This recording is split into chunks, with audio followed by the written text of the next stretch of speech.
A very warm welcome to all my students.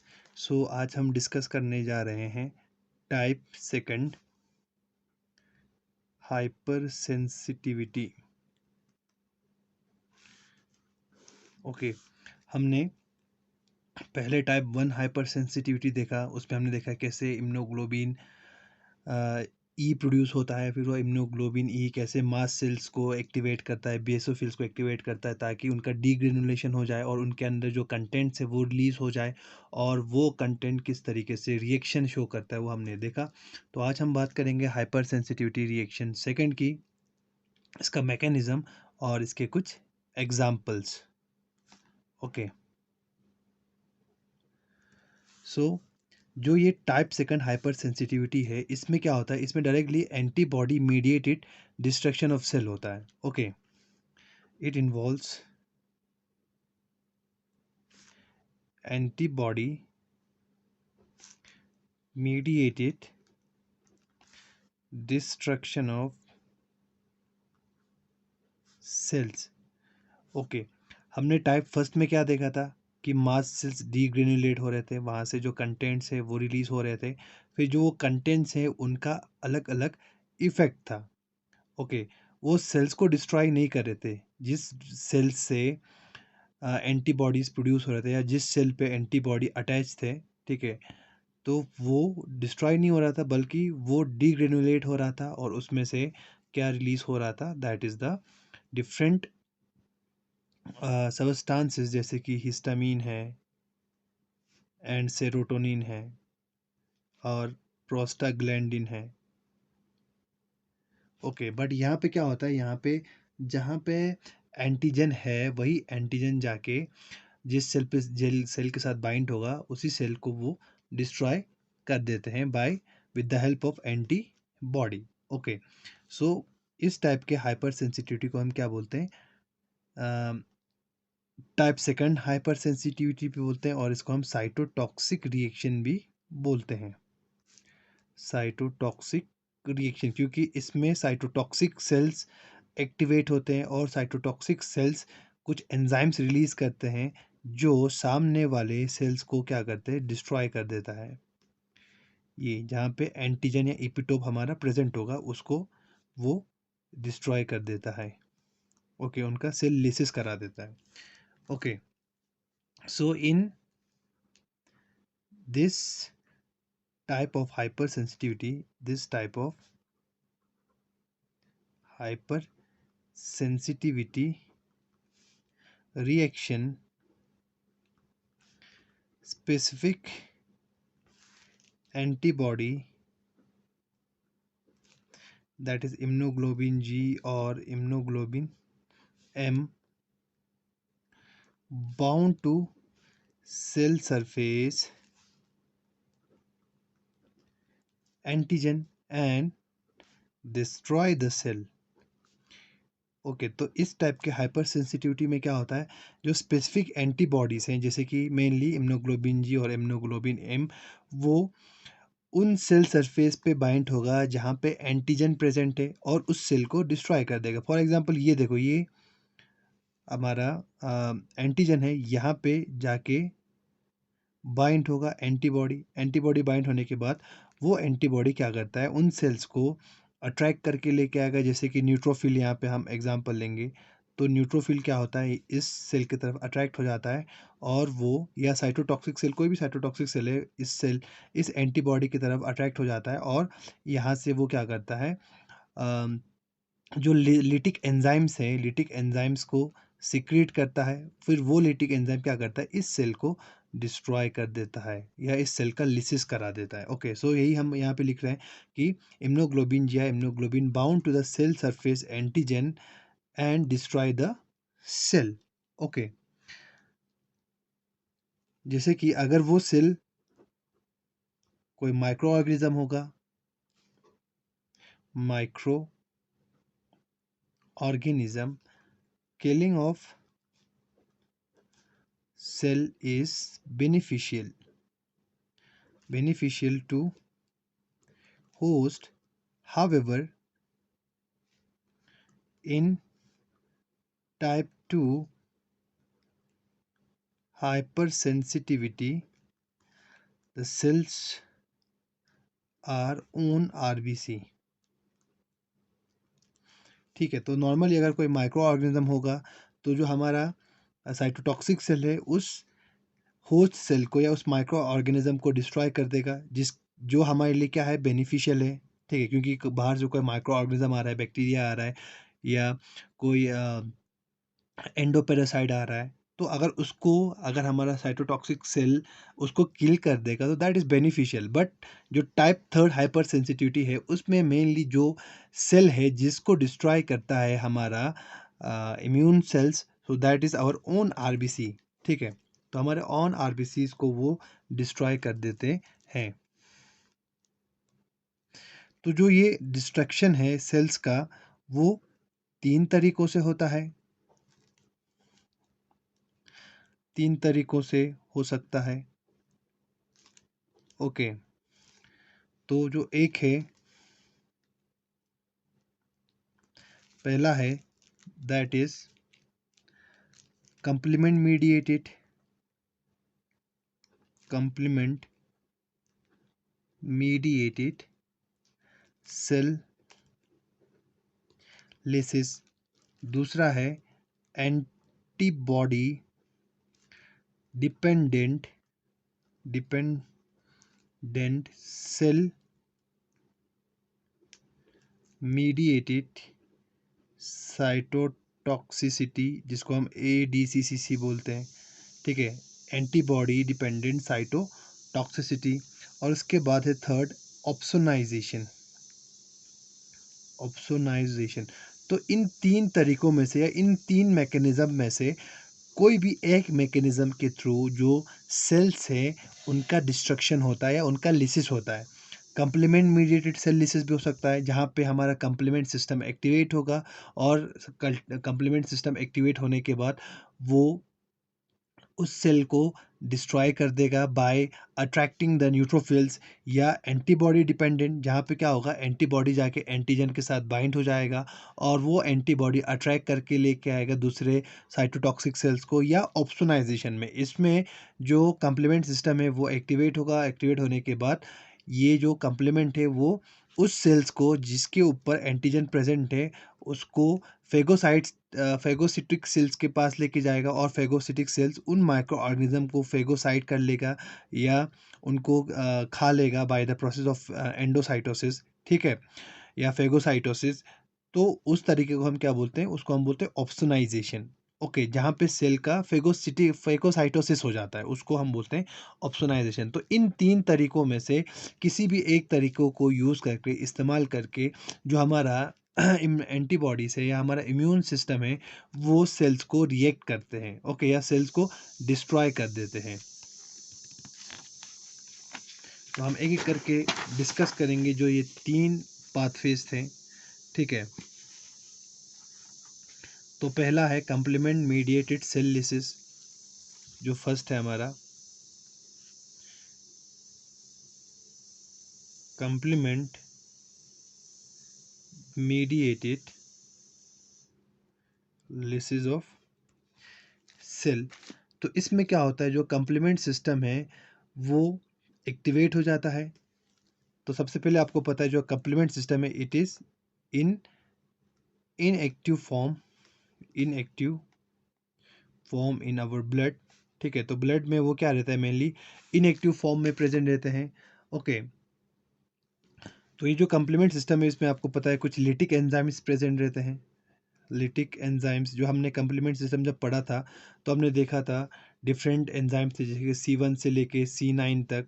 Okay, तो ये different lytic enzymes हैं विच activates through a cascade. ठीक है, तो एक कास्केड के थ्रू वो एक्टिवेट होते हैं। ओके, C1 C2 को एक्टिवेट करता है, C2 इस तरीके से C3 C4, और जैसे जैसे वो एक्टिवेट होते जाएंगे वैसे वैसे वो पार्ट्स में डिवाइड हो जाएंगे, जैसे कि C2A C2B, हमने ये देखा C3A C3B C4A C4B। तो इस तरीके से वो उनका लिटिक हो, उनका लाइसिस होगा, उनका ब्रेकडाउन होगा और एंड दे गेट्स एक्टिवेट, और वो फर्दर आगे जो मॉलिक्यूल्स हैं या प्रोटीन्स हैं उनको एक्टिवेट करता है और फाइनली वो सेल्स में होल बना देते हैं और सेल को डिस्ट्रॉय कर देते हैं। ओके, सो जो कंप्लीमेंट सिस्टम है उसके जो एंजाइम्स है they are activated by antigen antibody complex. तो जैसे ही कोई बाहर से माइक्रो ऑर्गेनिज्म या कोई एंटीजन हमारे बॉडी में एंटर होगा, तो जो ये इम्यून सिस्टम है या एंटीबॉडी है, वो एंटीबॉडी इस एपिटोप के साथ क्या हो जाएगा, वो बाइंड हो जाएगा। जैसे ही ये एंटीजन एंटीबॉडी जो ये कम्प्लेक्स फॉर्म होगा, तो ये कम्प्लेक्स क्या करता है, ये कम्प्लेक्स आपको पता है जो ये कम्प्लीमेंट सिस्टम है उसको उनके एंजाइम्स को एक्टिवेट कर देता है। कम्प्लीमेंट सिस्टम के एंजाइम्स को ये एक्टिवेट कर देते हैं। जैसे ही कम्प्लीमेंट सिस्टम के जो एंजाइम्स है, when they get activated, so this complement system finally causes the lysis of the cell। Okay, तो कंप्लीमेंट सिस्टम जब एक्टिवेट होगा तो आपको पता है कंप्लीमेंट सिस्टम क्या करता है, सेल्स पे इस तरीके से होल बना देता है। ठीक है, जैसे ही सेल्स में होल हो जाएगा तो जो भी बाहर से मॉलिक्यूल्स है वो सेल्स के अंदर चले जाएंगे और उस सेल्स को क्या कर देगा, सेल्स के अंदर जो मॉलिक्यूल्स वो बाहर आ जाएंगे और finally the cells get destroyed. Okay, तो हम यहाँ से बात करेंगे when a antibody binds to antigen. तो जो एंटीबॉडी है हमारा, इम्यूनोग्लोबिन जी भी हो सकता है, इम्यूनोग्लोबिन एम भी हो सकता है या इम्यूनोग्लोबिन जी भी हो सकता है। When it binds to the antigen, ठीक है, तो एंटीजन माइक्रो ऑर्गेनिज्म का भी हो सकता है, ये एंटीजन आरबीसी का भी हो सकता है, क्योंकि आपको पता है आरबीसी के ऊपर बहुत सारे एंटीजन रहते हैं। जैसे कि एक एंटीजन है लाइक ए बी ओ, ठीक है।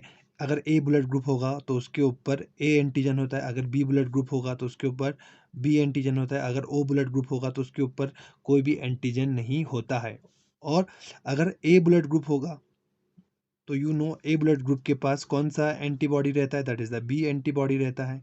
और अगर बी एंटीजन होगा तो उसके पास ए एंटीबॉडी होगा। और अगर ओ एंटीजन होगा तो उसके पास दोनों एंटीबॉडीज प्रेजेंट रहते हैं, ए और बी। ओके, सो तो जैसे ही ये जो माइक्रो ऑर्गेनिज्म है, जो एंटीजन है, चाहे वो ब्लड का हो, आरबीसी का हो या किसी माइक्रो ऑर्गेनिज्म का हो, वो हमारे एंटीबॉडी के साथ इंटरेक्ट करता है, तो it will form a antibody antigen complex. Antigen antibody complex, यहाँ पे आप देख रहे हो एंटीजन एंटीबॉडी कम्प्लेक्स फॉर्म होता है। Okay, so this antigen antibody complex can activate the complement system. ठीक है, तो ये जो एंटीजन एंटीबॉडी कम्प्लेक्स है वो इस कम्प्लीमेंट सिस्टम को एक्टिवेट करता है। ठीक है, किस तीन तरीकों से। एक है लेक्टिन पाथवे, ये भी हमने डिस्कस किया ऑलरेडी, लेक्टिन पाथवे है। दूसरा है अल्टरनेट पाथवे और क्लासिकल पाथवे। अल्टरनेट पाथवे है और क्लासिकल पाथवे है। तो इन तीनों तरीकों में से किसी भी तरीके के साथ ये जो हमारा एंटीबॉडी है, ये कंप्लीमेंट सिस्टम है, वो एक्टिवेट होता है। तो अगर हम यहाँ पे एंटीबॉडी की बात कर रहे हैं तो जो क्लासिकल पाथवे है, क्लासिकल पाथवे इस एंटीजन एंटीबॉडी कम्प्लेक्स के थ्रू क्या होता है, एक्टिवेट कर जाता है किसको, कंप्लीमेंट सिस्टम को। तो antibody antigen complex classical pathway के थ्रू क्या करता है, इस कंप्लीमेंट सिस्टम को एक्टिवेट करता है। सो एक्टिवेटेड जो कंप्लीमेंट है, it proceed in A cascade mechanism. तो आपको पता है कास्केड मैकेनिज्म पे सबसे पहले C1 है, उसका PQR रहता है, PQR PQ को एक्टिवेट करता है, QR को एक्टिवेट करता है। ओके, फाइनली R जब ये एक्टिवेट हो जाएगा तो R क्या करता है, R C2 को ब्रेक करता है, किसमें, C2A और C2B में। ओके, तो C2A is the largest component, B is the smallest component. ठीक है, तो B क्या करता है, B A को एक्टिवेट करता है, फिर C2B C3 को एक्टिवेट करता है। इस तरीके से एक कैस्केड के थ्रू क्या होता है, जो कंप्लीमेंट सिस्टम है वो एक्टिवेट हो जाता है। So this complement system is activated on the surface of the cell, it causes lysis of the cell. तो जैसे कंप्लीमेंट सिस्टम एक्टिवेट हो जाएगा तो आपको पता है कंप्लीमेंट सिस्टम एक्टिवेट होने के बाद वो क्या करता है, उसका जो फाइनल काम है, it is forming a pore of 90 to 100 angstrom on the plasma membrane of the particular cell. तो ये जो कंप्लीमेंट सिस्टम है वो एक यहाँ पे पोर बना देगा, जिस पोर की वजह से क्या होता है, इस सेल का लिसिस स्टार्ट हो जाता है, उस सेल का डिस्ट्रक्शन स्टार्ट हो जाता है। तो या हाइपर सेंसिटिविटी रिएक्शन हुआ तो इस तरीके से सेल्स क्या होंगे, डिस्ट्रॉय हो जाएंगे। या दूसरा है जो हम डिस्कस अभी करेंगे, that is the antibody dependent cell mediated cytotoxicity, जिसको हम क्या बोलते हैं, ADCC, antibody dependent cell mediated cytotoxicity. तो आपको ये नाम से पता चल रहा है इसमें क्या हो रहा है, एंटीबॉडी डिपेंडेंट। तो यहाँ पे एंटीबॉडी पे डिपेंड है, ओके, एंटीबॉडीज पे डिपेंड होगा, और उसके बाद ये जो सेल है और जो साइटोटॉक्सिक सेल्स है वो इस सेल्स को डिस्ट्रॉय कर देगा, ओके। तो इसमें क्या होता है, जो antibody it binds with the antigen with its Fab portion. तो फॉर एग्जांपल ये हमारा एंटीबॉडी है, तो ये है फैब रीजन। तो यहाँ पे क्या होगा, जो एंटीजन है, एंटीजन इस फैब रीजन के थ्रू बाइंड होता है एंटीबॉडी के साथ, okay. So however FC region of the antibody has receptor on cytotoxic cells. तो यहाँ पे जो आपको दिख रहा है, this is the FC region. ये जो नीचे पार्ट है इसको हम क्या बोलते हैं, एफसी रीजन बोलते हैं, और जो ऊपर का पार्ट है इसको हम क्या बोलते हैं, फैब रीजन बोलते हैं, जहाँ पे मेनली एंटीजन बाइंड होता है। जो ये एफसी रीजन है, इसके पास क्या रहता है, बाइंडिंग साइट्स रहते हैं, किसके लिए, मेनली साइटोटॉक्सिक सेल्स के लिए, साइटोटॉक्सिक सेल्स के लिए। तो जैसे ही एंटीबॉडी बाइंड होगा किसके साथ, हमारे एंटीजन के साथ, या तो वो माइक्रो ऑर्गेनिज्म का एंटीजन हो या आरबीसी का हो, कोई भी हो सकता है, माइक्रो ऑर्गेनिज्म भी हो सकता है या आरबीसी भी हो सकता है। So with cytotoxic cells and promote killing, ठीक है। तो जैसे एंटीबॉडीज एंटीजन के साथ बाइंड होगा, तो जो ये एफसी रीजन है वो जाके बाइंड होगा कहाँ पे, मेनली जो साइटोटॉक्सिक सेल्स है उस पे कुछ रिसेप्टर्स रहते हैं, जिनको हम क्या बोलते हैं, जिसको हम बोलते हैं F C R, which means F C receptor. तो इस एफ सी रिसेप्टर के साथ हमारा एंटीबॉडी एंटीजन जो कम्प्लेक्स है वो बाइंड हो जाएगा, और it causes the destruction of the particular cell, okay. तो जो मोस्ट साइटोटॉक्सिक सेल्स हैं, ओके, ये हम यहाँ पे लिखा देते हैं, cytotoxic cell, this is a cytotoxic cell. So जो most of the cytotoxic cells है वो क्या स्टोर करते हैं, they store hydrolytic and digestive enzymes, ठीक है, हाइड्रोलिटिक एंड डाइजेस्टिव एंजाइम्स। तो उसके अंदर मेनली हाइड्रोलिटिक एंजाइम्स रहते हैं, जैसे कि प्रोटीएजेस हैं, या एक है प्रोटीएज है, परफोरिन है, जो क्या करता है, जो मेनली सेल्स में पोर फॉर्म करते हैं। तो जो हाइड्रोलिटिक एंजाइम्स है, डाइजेस्टिव एंजाइम्स है, ये साइटोटॉक्सिक सेल्स वो स्टोर करते हैं। These enzymes are released on the surface on the surface of target cell, and these enzymes kill the particular target cell, okay. तो जैसे ही ये रिलीज होगा यहाँ से, देखो ये रिलीज कर रहा है, जैसे ये बाइंड होगा इसके साथ, तो ये जो साइटोटॉक्सिक एंजाइम्स हैं या जो साइटोटॉक्सिक सेल्स है वो हाइड्रोलिटिक एंजाइम रिलीज करेगा। तो इस हाइड्रोलिटिक एंजाइम से क्या होता है, जो माइक्रो ऑर्गेनिज्म है, this is the micro organism, या ये आरबीसी है, इसका लिसिस स्टार्ट हो जाता है, या इसका डिस्ट्रक्शन स्टार्ट हो जाता है, ठीक है। तो ये enzymes, these enzymes are responsible for the killing of that particular cell. अगर माइक्रो ऑर्गेनिज्म होगा तब भी वो डिस्ट्रॉय हो जाएगा, अगर आरबीसी होगा तब भी उसका डिस्ट्रक्शन हो जाएगा, okay. So here antibody itself does not kill और डिस्ट्रॉय सेल। यहाँ पे आपको दिख रहा है कि जो एंटीबॉडी है वो खुद इसको डिस्ट्रॉय नहीं कर रहा है, but rather it mediates killing by presenting antigen to cytotoxic cell. तो ये खुद किल नहीं कर रहा है, बल्कि जो एंटीजन है उसको प्रेजेंट कर रहा है, कि इसको साइटोटॉक्सिक सेल को। Similarly cytotoxic cells depend upon antibody to bind antigen. तो ये जो साइटोटॉक्सिक सेल्स है वो भी एंटीजन के साथ इंटरेक्शन करने के लिए इस एंटीबॉडी पे डिपेंड रहता है। So this mechanism is also known as antibody dependent cell mediated cytotoxicity. इसीलिए इसको क्या कहा जाता है, antibody dependent cell mediated cytotoxicity, क्योंकि जो एंटीबॉडी है वो खुद किल नहीं कर रहा है, बल्कि इस साइटोटॉक्सिक सेल्स को हेल्प कर रहा है, ताकि वो एंटीजन के साथ इंटरेक्ट कर सके, और इस साइटोटॉक्सिक सेल्स के अंदर जो भी एंजाइम्स है, हाइड्रोलिटिक एंजाइम, उसको रिलीज कर सके, और वो एंजाइम जाके इस पर्टिकुलर माइक्रो ऑर्गेनिज्म या उस पर्टिकुलर आरबीसी पे अटैक करके उसको डिस्ट्रॉय कर दे, ठीक है। तो ये इसलिए इसको क्या कहा जाता है, antibody dependent cell mediated cytotoxicity. तो तीसरा हमारा है जिस मैकेनिज्म के थ्रू भी हाइपर सेंसिटिविटी क्या करता है, जो सेल है उसको डिस्ट्रॉय कर देता है, that is the opsonization. Okay, तो ऑप्सोनाइजेशन में क्या होता है, ऑप्सोनाइजेशन में जैसे ही एंटीजन एंटर्स होगा हमारे बॉडी में, एंटीबॉडी प्रोड्यूस होते हैं, antibodies are produce. So this antibody binds to antigen through Fab region. तो एंटीबॉडी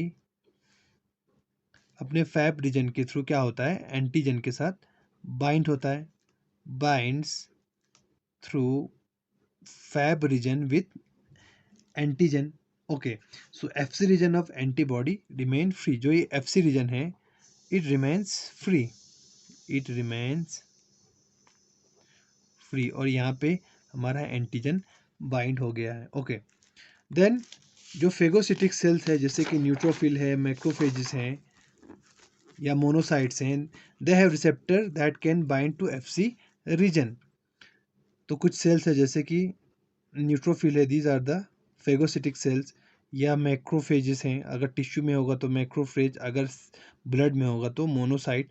तो इन सेल्स पे क्या रहता है, इन सेल्स के ऊपर इस तरीके से एफसी रीजन के लिए रिसेप्टर्स रहते हैं, तो एंटीबॉडी जाके यहाँ पे क्या होगा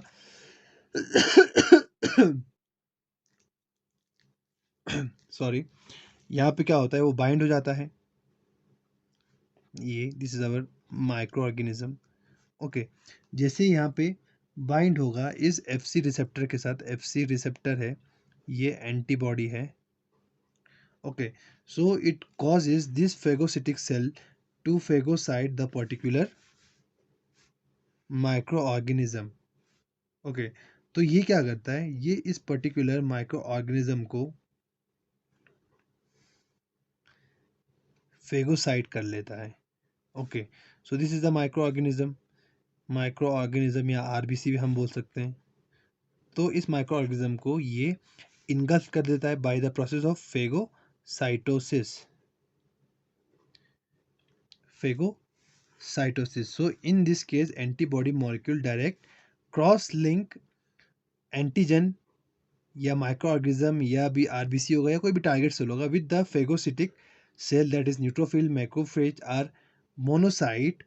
this cross linkage activate phagocytic cell and increase the rate of phagocytosis. ठीक है, तो ये इस फेगोसिटिक सेल को एक्टिवेट कर देगा। कौन, ये जो यहाँ पे क्रॉस लिंकिंग फॉर्म हो रहा है, तो उससे फेगोसिटिक सेल क्या करता है, उन माइक्रो ऑर्गेनिजम्स को या जो भी टारगेट सेल है या आरबीसी है उसको डिस्ट्रॉय कर देता है, और destroy bye the process of phagocytosis. ठीक है, उसको खा लेता है। ठीक है, तो फेगोसाइट कर लेता है उस सेल को, और वो सेल से उस पर्टिकुलर फेगोसाइट के बॉडी के अंदर पहुंच जाता है, एंड इन उसको हम लाइसोसोम्स, लाइसोसोम्स में क्या होता है, या फेगोलाइसोसोम्स में ये जो माइक्रो ऑर्गेनिज्म है उनका डिस्ट्रक्शन हो जाता है। Okay, so this increase rate of phagocytosis by binding to antibody to antigen is called opsonization. ठीक है, तो इस प्रोसेस को जहाँ पे फेगोसाइटोसिस क्या हो रहा है, फेगोसाइटोसिस का जो रेट है वो इंक्रीज हो रहा है।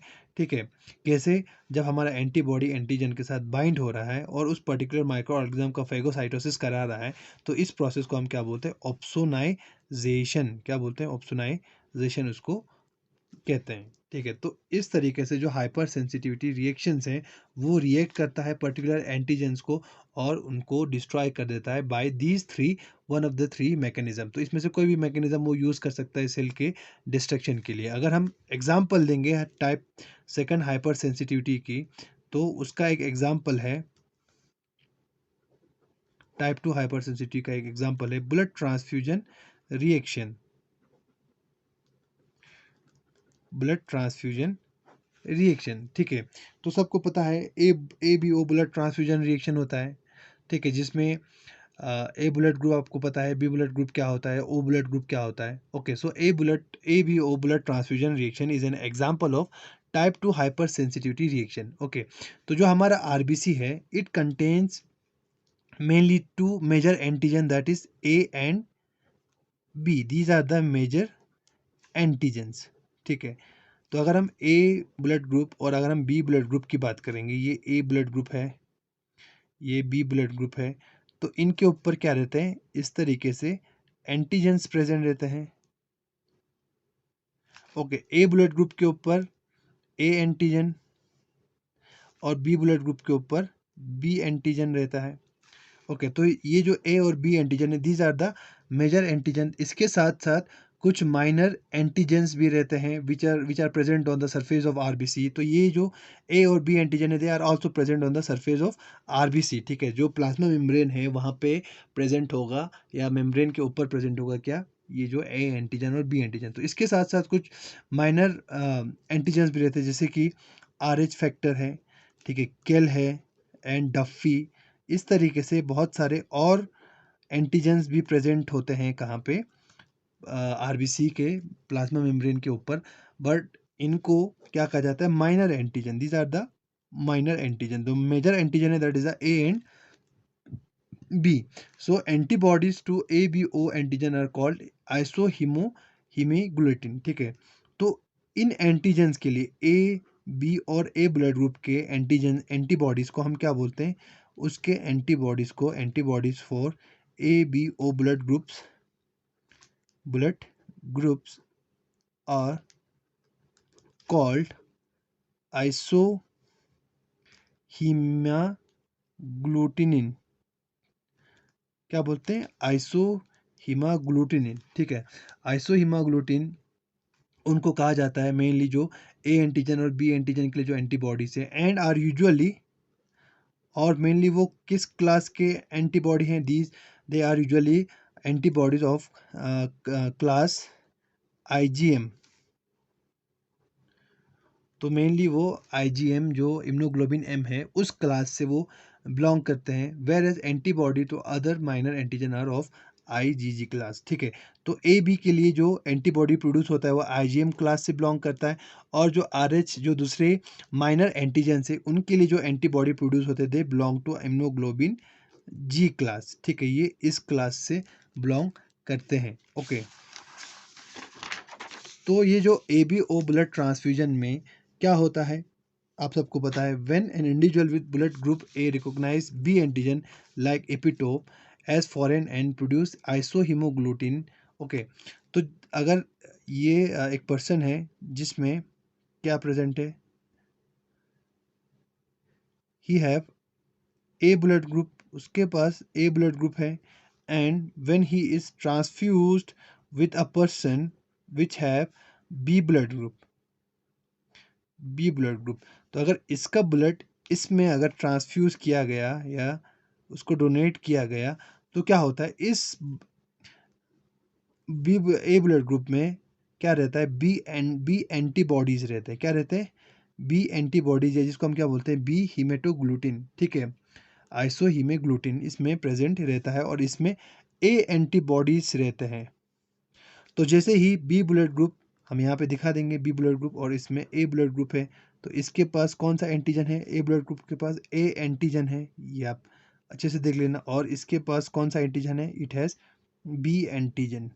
ओके, तो यहाँ पे बी एंटीजन नहीं है, तो क्या होगा, जब बी एंटीजन यहाँ पे नहीं है, तो जो बी एंटीबॉडीज यहाँ पे प्रोड्यूस हुए हैं ये इसको एग्लूटिनेट नहीं करता, इसको डिस्ट्रॉय नहीं करता। बट यहाँ पे B antibody B antigen present है, तो जैसे ही ये सेल में हम इस ब्लड को इस ए ब्लड ग्रुप के पर्सन में ट्रांसफ़र कर देंगे, तो यहाँ पे ऑलरेडी क्या है, बी एंटीबॉडीज़ प्रेजेंट है। तो ये जो बी एंटीबॉडी है वो क्या करता है, वो इस बी एंटीजन के साथ क्या हो जाएगा, इस पर्सन में बी एंटीजन के साथ जाके बाइंड हो जाएगा and causes it destruction. Okay, तो हम ऐसा ही बोल सकते हैं, if individual with A blood group is transfused with a B blood group, yeah, a person having B antigen, then transfusion reaction occur in which anti B आइसोहीमोग्लूटिन या anti B antibody, जिसको हम B antibody बोलते हैं या anti B भी बोलते हैं, anti B antibodies भी इसको बोलते हैं। ये आपने ब्लड ट्रांसफ्यूजन का हमने एक्सपेरिमेंट किया था।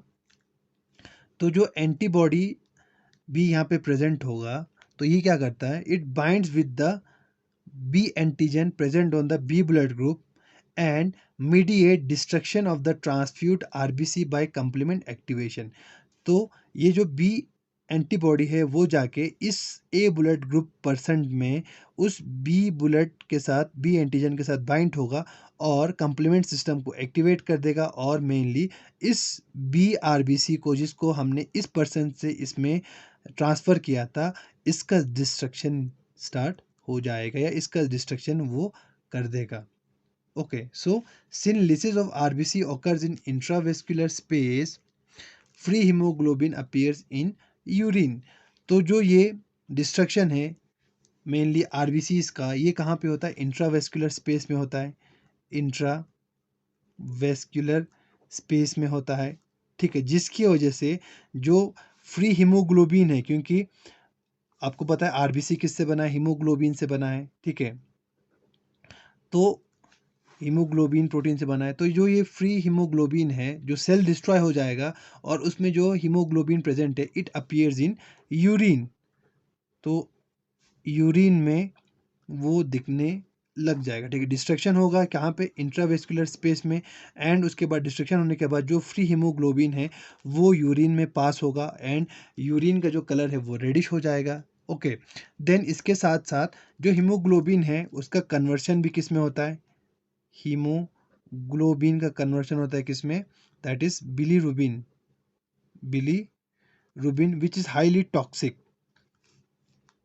विच is highly toxic to tissue. ठीक है, तो इसी हीमोग्लोबिन का या जो हीमोग्लोबिन इस आरबीसी से फॉर्म हुआ है तो इस हीमोग्लोबिन का कन्वर्शन किस में होगा? बिलीरुबिन में होगा. ठीक है, and this bilirubin is known to be highly toxic to the particular tissue. Okay, तो जब भी हम ट्रांसफ्यूजन करते हैं तो इसके लिए हम नॉर्मली क्या करते हैं? इस रिएक्शन की वजह से हम हमेशा ए ब्लड ग्रुप वाले को ए ब्लड ही डोनेट करते हैं और बी ब्लड ग्रुप वाले को हम बी ब्लड ग्रुप ही डोनेट करते हैं. ओके, और हम अगर ए ब्लड ग्रुप वाले को हम ओ ब्लड ग्रुप भी ट्रांसफ़र कर सकते हैं क्योंकि ओ ब्लड ग्रुप के ऊपर कोई भी एंटीजन प्रेजेंट नहीं रहता है. तो ये जो ओ ब्लड ग्रुप है it can easily accept it. ठीक है, that's why O blood group is known as universal donor. तो ओ ब्लड ग्रुप किसी भी ब्लड ग्रुप को ब्लड ट्रांसफ्यूज या ब्लड डोनेट कर सकता है. ओके, सो इस जो हाइपर सेंसिटिव रिएक्शन है इसके ट्रीटमेंट को हम क्या करेंगे? सबसे पहले हम ट्रांसफ्यूजन को इमीडिएटली रोक देंगे. ठीक है, जब गलत ट्रांसफ्यूजन ही नहीं होगा या गलत ब्लड डोनेशन नहीं होगा तो उस पर्टिकुलर पर्सन में बी ब्लड ग्रुप का डिस्ट्रक्शन नहीं होगा. Okay, so furthermore patient should be given diuretic to eliminate haemoglobin in urine. तो हम कुछ डायूरेटिक जो ड्रग्स हैं वो देते हैं. ठीक है, the person will be given diuretic to eliminate. तो जो यूरिन में हीमोग्लोबिन प्रेजेंट है तो उसको रिमूव करता है कौन? जब हम उसको डायूरेटिक डालेंगे या उसको डायूरेटिक देंगे तो. Okay, so blood transfusion reaction occurs immediately in case of mismatched ABO antigen. In this case transfused RBC are last by complement. ठीक है, क्योंकि जो ABO ब्लड ग्रुप जब हम गलत तरीके से अगर हम ब्लड ट्रांसफ्यूजन करेंगे तो उसी टाइम पे आरबीसी का जो लिसिस है वो स्टार्ट हो जाता है बाय कंप्लीमेंट सिस्टम. तो इसीलिए हमें क्या करना चाहिए? अगर मिसमैच एंटीबॉडीज़ हो गए तो हमको जब तक उसका ब्लड चेक नहीं होगा तब तक उस ब्लड को हम ट्रांसफ्यूज़ नहीं करेंगे. ओके, तो अगर किसी पर्सन के पास ए ब्लड ग्रुप है so if he needs a blood so we have to donate only A blood group.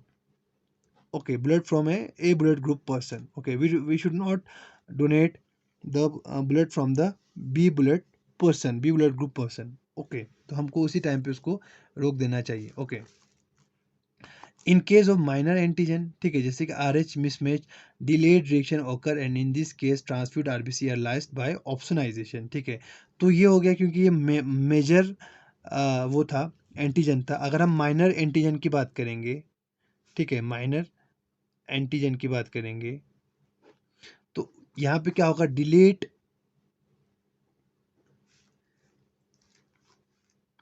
Reaction देखने को मिलेगा, डिलेड रिएक्शन विल ओकर। अगर हम आरएच की बात करेंगे, ठीक है, अगर हमने किसी ए पॉजिटिव को ए नेगेटिव ब्लड ग्रुप डोनेट कर दिया, तो उस टाइम पे इमीडिएट रिएक्शन नहीं होगा, इमीडिएट लिसिस नहीं होगा, ठीक है, लिसिस होगा सेल्स का, but it will took time. तो यहाँ पे जो है जल्दी हो जाता है इमीडिएटली, बट यहाँ पे टाइम लगता है, ठीक है, सेल धीरे लिसिस होगा सेल का, और जो यहाँ पे लिसिस होगा it will cause by opsonization.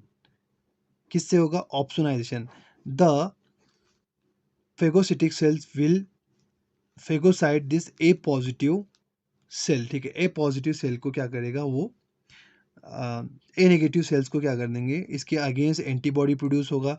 फिर एंटीबॉडी प्रोड्यूस होने के बाद देन एंटीबॉडी प्रोड्यूस होने के बाद देन इट विल फेगोसाइट या एंडोसाइट बाय द फेगोसिटिक सेल, ठीक है, फेगोसिटिक सेल उस पर्टिकुलर सेल को फिर वो bye the process of phagocytosis उसको डिस्ट्रॉय कर देगा।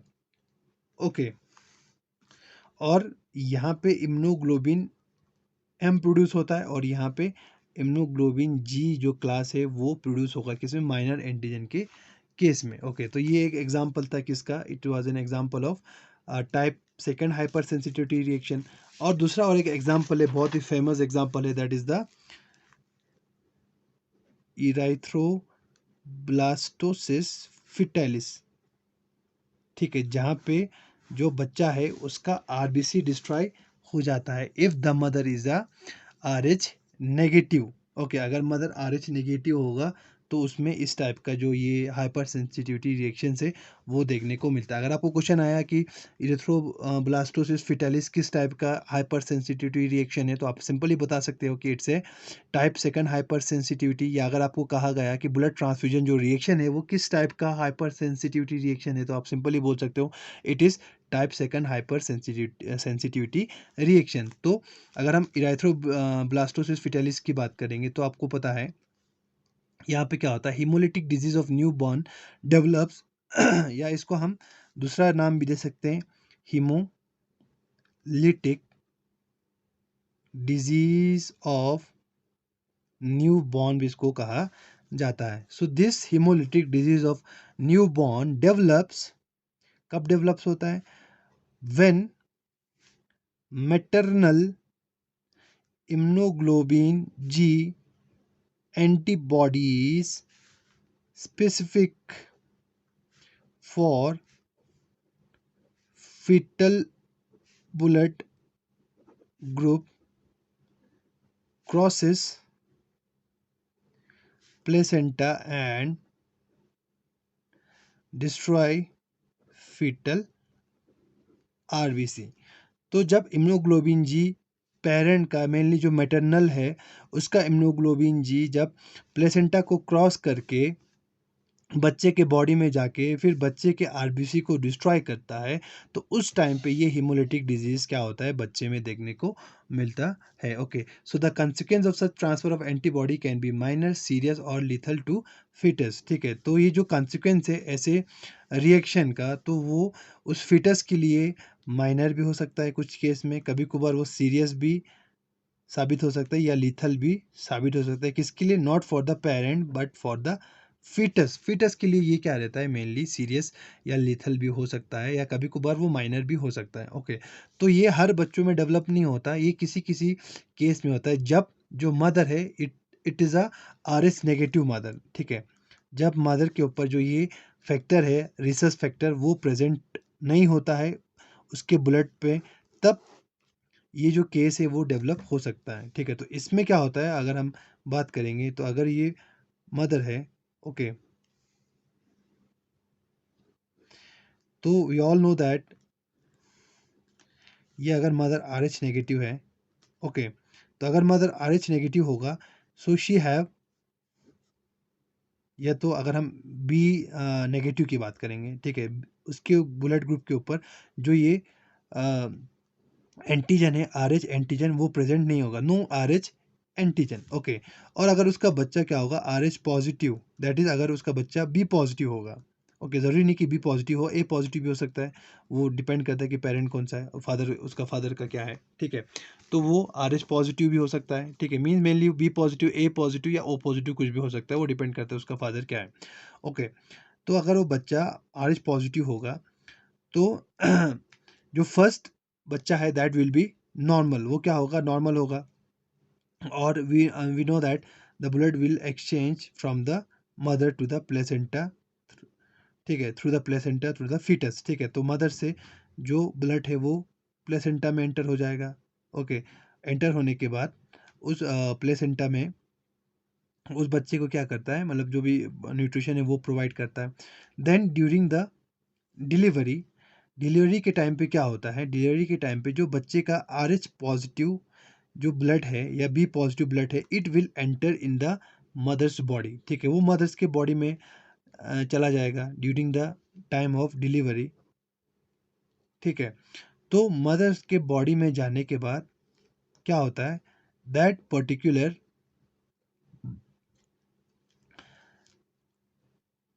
बी पॉजिटिव, अगर हम बात करेंगे, B positive will enter in the mother's blood and इस पॉजिटिव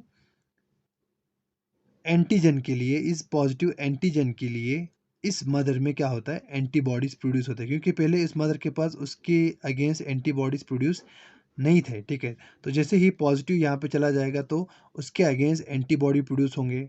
ओके, सो एंटीबॉडी प्रोड्यूस होने के बाद अगर जो सेकंड बच्चा है it is again R H negative, अगर वो आर एच पॉजिटिव होगा, लाइक बी पॉजिटिव या ए पॉजिटिव कुछ भी होगा, अगर वो पॉजिटिव होगा तो ये जो मदर का ब्लड है जिसमें एंटीबॉडीज प्रोड्यूस हो गए थे उस आर एच फैक्टर के लिए, तो वो प्लेसेंटा के थ्रू फिटस के बॉडी के अंदर एंटर हो जाएगा, ठीक है, फिटस के बॉडी के अंदर एंटर हो जाएगा।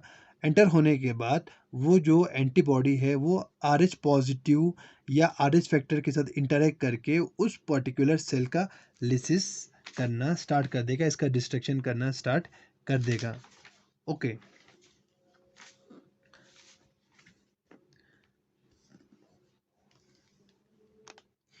तो इस आरबीसी के डिस्ट्रक्शन की वजह से क्या होगा, इस आरबीसी के डिस्ट्रक्शन की वजह से जो बच्चे हैं उसमें अनीमिक कंडीशन डेवलप हो जाएगा, जो ब्लड लेवल है वो डिक्रीज हो जाएगा। ओके, एक और बात मैं आपको बताना चाहता हूँ। तो पहले जब डिलीवरी के टाइम पे जब ये बच्चे का जो ब्लड है थ्रू अम्बिलिकल कॉर्ड वो मदर के बॉडी में एंटर होगा, मदर के बॉडी में एंटर होने के बाद मदर के ब्लड सर्कुलेशन में वो काफ़ी टाइम तक क्या करेगा, सर्कुलेट करेगा। ओके, तो जो ये ब्लड ग्रुप है जब ये सर्कुलेट करेगा तो जो हमारा बी सेल्स है, इम्यून सिस्टम का बी सेल, वो इस बी पॉजिटिव सेल को डिटेक्ट कर लेगा एंड इट विल प्रोड्यूस, इस बी सेल को डिटेक्ट कर, बी सेल इस पर्टिकुलर एंटीजन को या बी पॉजिटिव सेल को जो बच्चे का है, फीटस का है, उसको डिटेक्ट कर लेगा एंड जो बी सेल है इट विल डिवाइड या differentiate into plasma cell and memory cell, memory cell जिसको कहा जाता है बी प्लाज्मा सेल और बी मेमोरी सेल। जो बी प्लाज्मा सेल है it will produce the first immunoglobulin that is immunoglobulin M, तो immunoglobulin produce होगा और जो मेमोरी सेल्स है वो बाद में उस चीज़ का मेमोरी लेके रहेगा। ओके, तो जो ये इम्यूनोग्लोबिन एम है it will binds with the foetus blood, ठीक है, जो माँ के सर्कुलेशन में घूम रहा है, ठीक है, उस फीटस ब्लड के साथ वो बाइंड हो जाएगा and it will activate the antibodies.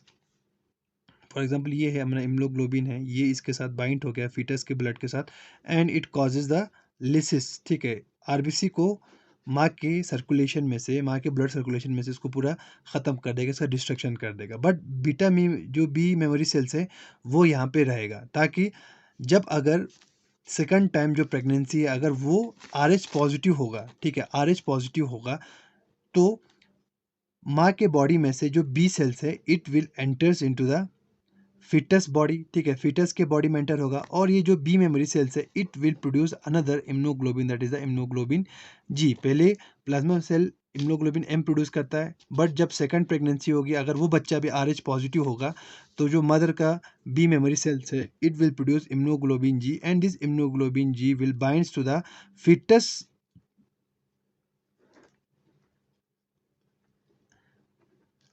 RBC which contains the RH factor and causes the cell lysis, ठीक है, इसका lysis कर देगा।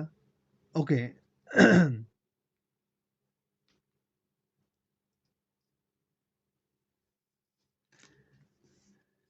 यह इसको डिस्ट्रॉय कर देगा, ठीक है, जो फिटस या फिटल आरबीसी है उसको डिस्ट्रॉय कर देगा। ओके सो इसकी वजह से बच्चे में क्या डेवलप होगा, due to destruction of the RBC the foetus will suffer from severe anaemia to mild anaemia. Okay, और कभी कभार ये अनीमिक जो कंडीशन है वो फेटल भी प्रूफ हो सकता है, उसके लिए जानलेवा भी हो सकता है। ओके, और साथ साथ में the conversion of hemoglobin to bilirubin produce additional threat to newborn because bilirubin में accumulate in brain and damage it, ठीक है। तो जब आरबीसी का ब्रेकडाउन होगा, ठीक है, आरबीसी का ब्रेकडाउन होने से क्या फॉर्म होता है, बिलीरुबिन बिलीरुबिन, ठीक है, जो प्रोड्यूस होगा, जब बिलीरुबिन प्रोड्यूस होगा तो this bilirubin is an additional threat, ये एक एडिशनल थ्रेड है किसके लिए, बच्चे के लिए या फिटस के लिए, बिकॉज अगर ये एक्यूमुलेट हो गया ब्रेन में तो it will damage the brain, ठीक है। तो अगर ये ब्रेन में एक्यूमुलेट हो गया तो it will damage the brain of the foetus. Okay, तो इस कंडीशन को हम प्रिवेंट कर सकते हैं, इस टाइप के हाइपर सेंसिटिविटी को हम प्रिवेंट कर सकते हैं, मेनली इराथ्रोब्लास्टोसिस फिटालिस को हम प्रिवेंट कर सकते हैं बाय इंजेक्टिंग सम ड्रग्स या some antibodies against RH antigen in to the mother at around 28 weeks of pregnancy and within 24 to 48 hours of first first delivery, ठीक है। तो हम कुछ ड्रग्स डिलीवर करके इस हाइपर सेंसिटिविटी को या इरेथ्रोब्लास्टोसिस फिटेलिस को क्या कर सकते हैं, स्टॉप कर सकते हैं, ठीक है। जैसे कि एक ड्रग्स का नाम है दैट इज़ द रोगाम। तो ये रोगाम क्या करता है, जो RH जो ये फैक्टर है जो बच्चे के एंटी आरबीसी के ऊपर प्रेजेंट था वहाँ पे जाके ये बाइंड हो जाता है इस तरीके से, ठीक है। इसके बाइंडिंग से क्या होगा, इसके बाइंडिंग से जो एंटीबॉडीज़ हैं वो मदर में प्रोड्यूस नहीं होगा, मदर का जो बी सेल्स है इसको डिटेक्ट नहीं कर पाएगा, जब इसको डिटेक्ट नहीं कर पाएगा तो इसके अगेंस्ट एंटीबॉडी प्रोड्यूस नहीं होगा, तो एंटीबॉडी प्रोड्यूस नहीं होगा तो जो नेक्स्ट बच्चा है उसमें भी नॉर्मल डिलीवरी उसकी होगी, वहाँ पे आरबीसी का लिसिस नहीं होगा। सो दिस एंटीबॉडीज जो रोगाम है, जो ये ड्रग है, it bind to the RBC of the foetus in mother circulation and clear before B cell activation. तो इस आरबीसी को वो क्लियर कर देता है, ठीक है, before mother detection by the B cell, ठीक है। मदर के बी सेल इसको डिटेक्ट करने से पहले या मदर का बी सेल एक्टिवेट होने से पहले ये आरबीसी मदर के सर्कुलेशन में से क्या हो जाता है, वो क्लियर हो जाता है, ठीक है। तो ये है another example of hyper sensitivity second. Okay, और एक लास्ट एग्जांपल है जिसको क्या कहा जाता है, तीसरा, that is the drug induced haemolytic anaemia, haemolytic anaemia, ठीक है। तो इसमें क्या होता है, कुछ ड्रग्स रहते हैं जैसे कि पेंसिलिन है, स्फेलोस्पोरिन है और स्ट्रेप्टोमाइसिन है, स्ट्रेप्टो स्ट्रेप्टोमाइसिन स्ट्रेप्टोमाइसिन है। They can absorb non specifically to protein on surface of RBC forming complex to hapten carrier complex, ठीक है। ये आरबीसी के साथ या आरबीसी के प्रोटीन के थ्रू आरबीसी में एंटर हो सकता है, ठीक है, and will form a complex similar to hapten carrier complex. जैसे हेप्टेन फॉर्म होता है तो वैसे ही ये आरबीसी के साथ या आरबीसी के अंदर एब्जॉर्ब होके वैसे ही कुछ हेप्टेन लाइक स्ट्रक्चर्स या हेप्टेन लाइक कम्प्लेक्स वो फॉर्म करते हैं। ओके, तो कुछ पेशेंट्स में क्या होता है, ये जो कम्प्लेक्स जहाँ पे फॉर्म हुआ है आरबीसी और इस ड्रग्स के ड्रग्स ने जो है कम्प्लेक्स फॉर्म किया है, it will induce the formation of antibody, ठीक है। तो इस कम्प्लेक्स के बनने से क्या होता है, कुछ पेशेंट्स में जो एंटीबॉडीज़ हैं वो फॉर्म होंगे। It induce this complex will induce this RBC and drug complex will induce formation of antibodies, okay, which binds to drugs on RBC, ठीक है। तो जैसे ही एंटीबॉडी प्रोड्यूस होंगे तो ये एंटीबॉडीज जाके उस पर्टिकुलर ड्रग्स पे जो आरबीसी के ऊपर क्या हो रहा है प्रेजेंट है वहाँ पे जाके वो बाइंड हो जाते हैं लाइक दिस। ये आरबीसी है, उसके ऊपर ये हमारे ड्रग्स हैं, ठीक है, उस ड्रग्स के ऊपर वो जाके एंटीबॉडी क्या हो गया, बाइंड हो गया। Okay, and this binding of antibody with the RBC with the antigen, that is the drug antigen present on the RBC, causes activation of complement system. तो इससे क्या होगा, जो कंप्लीमेंट सिस्टम है वो एक्टिवेट हो जाएगा, activation of complement system, and mediate lysis of RBC. तो जैसे ही कंप्लीमेंट सिस्टम एक्टिवेट होगा तो कंप्लीमेंट सिस्टम क्या करता है, आरबीसी का लिसिस स्टार्ट कर देता है, जिससे क्या होता है, एनीमिक कंडीशन डेवलप हो जाता है, विच कॉजेज प्रोग्रेसिव या which produce progressive anaemia. Okay, so this drug induce haemolytic anaemia is another example of type second hyper sensitivity. तो ये भी टाइप सेकंड हाइपर सेंसिटिविटी का क्या है, एक एग्जाम्पल है। Okay, so this is all about the type second hyper sensitivity.